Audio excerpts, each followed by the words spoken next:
সিদ্ধ করে নিয়েছি, নিয়ে খোসা ছাড়িয়ে কড়াইয়ে তেল দিয়ে নুন হলুদ দিয়ে ভেজে নিচ্ছি। কড়াইয়ে তেল দিয়ে গোটা জিরে, গোটা গরম মশলা, তেজপাতা, আদা দিয়েছি, দিয়ে টমেটো দিয়ে এখন ভেজে নিচ্ছি। মগজ, কাজু, বাদাম, চীনাবাদাম, পোস্ত পেস্ট করে নিয়েছি, মিশ্রণটা দিয়ে দিয়েছি, দিয়ে এবার কষে নিচ্ছি।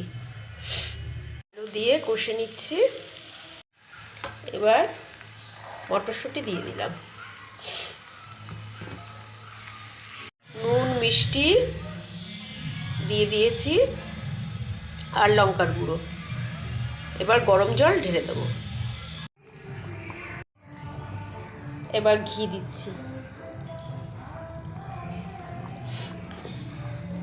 দিয়ে নামিয়ে ফেলবো। এবার নামিয়ে ফেলবো, তৈরি হয়ে গেছে। এই দেখো রেডি হয়ে গেছে আমার তৈরি আলুর দম। এটা একটু ঝোল ঝোল রেখেছি, এটা ঠান্ডা হলে পুরো গামাখা গামাখা হয়ে যাবে।